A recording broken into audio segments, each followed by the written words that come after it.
On dit oui, Siti, on sourit. Opération séduction au yacht club de Mohamedia. Khadija Doukhali part à la pêche des 3000 électeurs vivant dans cette ville portuaire. Mais ce jour-là, seuls 25 ont fait le déplacement. Pas de quoi démotiver la candidate UMP. Elle est consciente que la partie est loin d'être gagnée après la défaite de Nicolas Sarkozy, battu à plus de 60% des voix dans cette 9e circonscription. Les Français peuvent faire la différence entre Nicolas Sarkozy, qu'ils ont voulu absolument sortir, on va utiliser le terme, et pour ceux qui ont voté contre lui, je ne parle pas de ceux qui ont voté pour, et puis la législative qui est aussi une question de personne et de sa qualité, et qui est issu de notre circonscription, qui traite le mieux nos problèmes, et qui les connaît le mieux et qui est le plus apte à aller défendre ses problèmes à l'Assemblée nationale et surtout aussi à rester sur le terrain.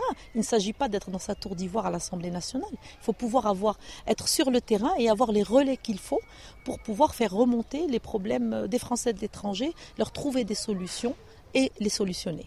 Et Khadija Doukhali compte bien convaincre sur sa personne, franco-marocaine, mère de 2 enfants et chef d'entreprise, un parcours et une personnalité qui en séduit plus d'un.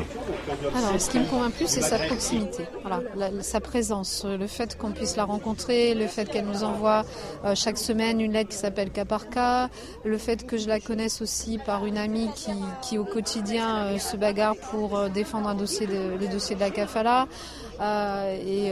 L'écoute, je pense qu'elle peut avoir des Français de l'étranger et des problématiques qu'on rencontre.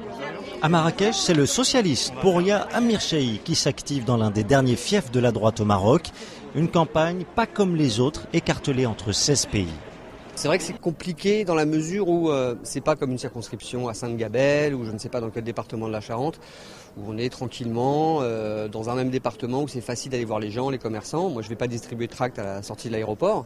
Mais en même temps c'est intéressant parce que d'abord ça donne une autre vision de ce que vivent nos compatriotes hors de France. Ils sont pas rassemblés dans le même endroit.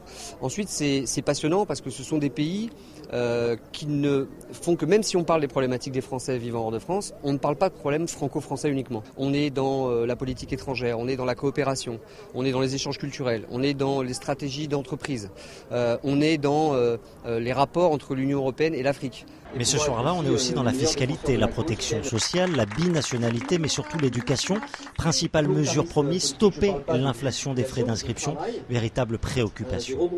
Ce soir, précisément, on a vraiment des informations sur effectivement un gel de l'augmentation, ce qui est quand même une bonne nouvelle, puisqu'en 3 ans, j'ai cru comprendre 40%. Enfin, en plus, en tant que parent qui paye, oui, les 40%, je confirme, on les a sentis passer. On peut vraiment parler de gens qui sont pris à la gorge. Et comme François Hollande, Pouria Amir Cheikh promet le changement. Certains y croient déjà. Les Français du Maroc pourraient de nouveau basculer à gauche. Verdict des urnes attendu le 16 juin.